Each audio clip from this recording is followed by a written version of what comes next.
بسم اللہ الرحمن الرحیم۔ السلام علیکم۔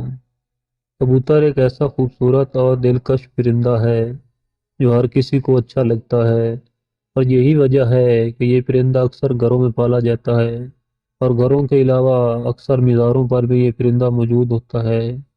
کہتے ہیں کہ کبوتر وہ جانور ہے جس کے لیے حضرت نوح علیہ السلام نے امن و سلامتی کی دعا فرمائی تھی، اور یہی وجہ ہے کہ کبوتر انسانی آبادی سے مانوس ہے، اور کوے کو خوف کی بات دعا دی جاتی ہے۔ یہی وجہ ہے کہ کوہ انسانی آبادی سے ہراساں رہتا ہے، اسی وجہ سے لوگ آج تک اسے منحوس سمجھتے ہیں۔ آج ہم آپ کو یہ بتانے جا رہے ہیں کہ گھر میں کبوتر پالنا کیسا ہے، اور یہ کہ کبوتر بد دعا کب دیتا ہے۔ کبوتر پالنے کے بارے میں بات کرنے سے پہلے آپ کے لیے کبوتر کی ایک پرانی کہانی پیش ہے۔ تفاسیر میں ہے کہ حضرت نوح علیہ السلام نے جب کشتی کو دودھی پہاڑ پر ٹھہرایا تو آپ علیہ السلام نے کشتی کا وہ حصہ کھولا جہاں پرندے رہتے تھے، تو آپ علیہ السلام نے کوے سے فرمایا، زمین کو دیکھ کہ اس پر کتنا پانی ہے یا کتنا شہر غرق ہو چکا ہے۔ کوے کو ایک مردار جانور ملا، وہ اسی کو کھانے میں مست ہو گیا اور واپس نہ آیا۔ اسی سے عرب کی ایک کہانی مشہور ہے، فلاں کوے سے بھی زیادہ دیر لگاتا ہے۔ چنانچہ حضرت نوح علیہ السلام کو خشک اور سخت زمین کی ضرورت تھی، اس لیے اس کے دیر کرنے پر کبوتر کو بھیج دیا۔ اسے زمین کا کوئی خطہ بھی نظر نہ آیا، اس لیے زیتون کا پتہ لے کر حاضر ہو گیا۔ اس سے حضرت نوح علیہ السلام نے اندازہ لگایا کہ پانی کم ہے، جس سے درخت زہر ہو گئے ہیں، لیکن زہر آب ہے۔ چند دن ٹھہر کر پھر اسی کبوتر کو بھیجا تو زمین کے کیچڑ میں اس کے پاؤں پھر گئے۔ واپس آیا تو حضرت نوح علیہ السلام نے اسے دیکھ کر اندازہ لگایا کہ اب پانی زمین میں جذب ہو گیا ہے، لیکن زمین خشک نہیں ہوئی۔ حضرت نوح علیہ السلام کبوتر کی اس کارروائی پر بہت خوش ہوئے اور اس کے گلے میں سب توق پہنایا۔ آج وہی توق کبوتر کی اس خوش بختی کی خبر دیتا ہے، اور ساتھ ہی حضرت نوح علیہ السلام نے کبوتر کے لیے امن و سلامتی کی دعا فرمائی۔ یہی وجہ ہے کہ کبوتر انسانی آبادی سے مانوس ہے، اور کوے کو خوف کی بد دعا دی۔ یہی وجہ ہے کہ کوہ انسانی آبادی سے ہراساں رہتا ہے، اور اسی وجہ سے لوگ آج تک اسے منحوس سمجھتے ہیں۔ یہ تو کبوتر کی کہانی تھی۔ ایک ایسے کبوتر نے حضرت نوح علیہ السلام کی بات مانی اور ان کے لیے خبر لانے کا کام کیا۔ فقہا کے نزدیک گھروں میں شوقیہ پرندے رکھنا اور پالنا جائز و مباح ہے، بشرطے کہ ان کی غذا اور سردی گرمی اور بارش سے حفاظت کا انتظام کیا جائے، اور جب اہل خانہ کہیں باہر جائیں تو ان کی غذا اور دیکھ بھال کا مناسب نظم کر کے جائیں۔ سیدنا انس رضی اللہ تعالیٰ عنہ کے چھوٹے بھائی نے ایک پرندہ پا رکھا تھا۔ جب رسول اللہ صلی اللہ علیہ وسلم ان کے یہاں تشریف لاتے تو اس سے کہتے، اے ابو عمیر، پرندے نے کیا کیا؟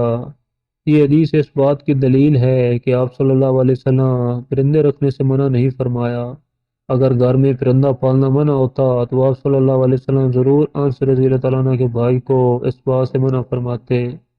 اسی روایت کی بنیاد پر یہ کہا جا سکتا ہے کہ گھر میں پرندوں کا پالنا جائز ہے، لیکن جیسا کہ پہلے بھی ذکر ہوا ہے کہ ان کے پالنے کے لیے ضروری ہے کہ پرندوں کی ہر ضرورت کو پورا کیا جائے، تاکہ پرندوں کو کسی قسم کی کوئی تکلیف نہ پہنچے۔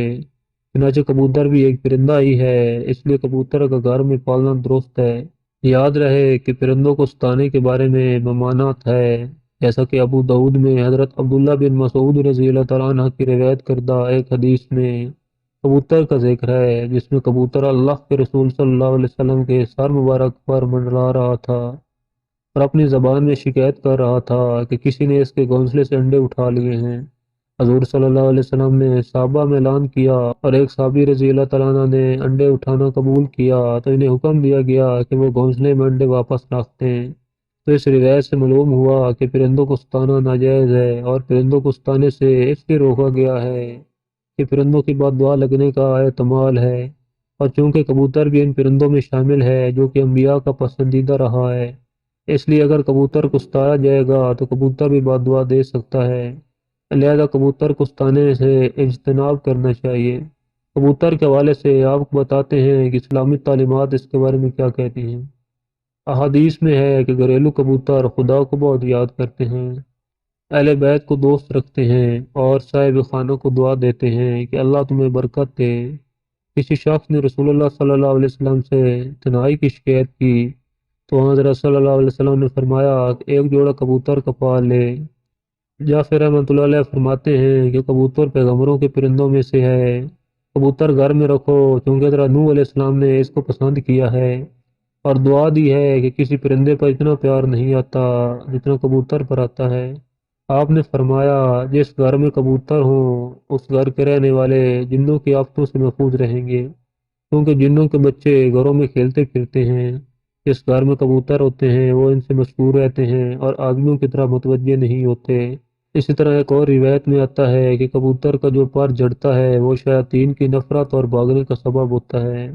ان روایات سے یہ بات معلوم ہوئی کہ کبوتر کا گھر میں پالنا موجب برکت ہے، اور جیسا کہ آپ صلی اللہ علیہ وسلم صحابی کو گھر میں کبوتر پالنے کا بولا ہے، تو اس سے یہ بات معلوم ہوتی ہے کہ کبوتر پالنے میں خیر ہے۔ کبوتر پالنے کے ساتھ منسلک ہے۔ یاد رہے کہ بعض لوگ شوق سے کبوتر پالتے ہیں، ان کا شوق کبوتر پالنے کی حد تک ہوتا ہے، لیکن بعض لوگ کبوتر بازی کی نیت سے کبوتر پالتے ہیں، اور چونکہ کبوتر بازی میں وقت اور پیسہ کا ضیاع ہے۔ یاد رہے کہ کبوتر پالنا ایک مہنگا اور محنت طلب شوق ہے۔ کبوتر بازی کے مقابلے اگر سخت گرمی میں ہوتے ہیں، مگر ان کی تیاری سارا سال جاری رہتی ہے۔ شوقین افراد ایک کبوتر پر لاکھوں روپے خرچ کرتے ہیں۔ اعلیٰ نسل کے ان کبوتروں کو خاص طریقے سے تربیت دی جاتی ہے، اور یہ مقابلے صوبائی اور قومی سطح پر ہوتے ہیں۔ شوقین افراد آبادی میں جگہ جگہ پنجرے لگا کر اپنے وقت کا کافی حصہ ان پالتو پرندوں پر صرف کرتے ہیں۔ اس لیے کبوتر بازی کے بارے میں اگر فقہا سے پوچھا جائے تو وہ اس کو درست نہیں فرماتے، کیونکہ اس میں مال و وقت کا بہت ضیاع ہوتا ہے جو کہ فضول خرچی میں آتا ہے۔ اس لیے ہمیں ایسے کاموں سے بچنے کی کوشش کرنی چاہیے۔ اللہ ہم سب کا حامی و ناصر ہو، آمین ثم آمین۔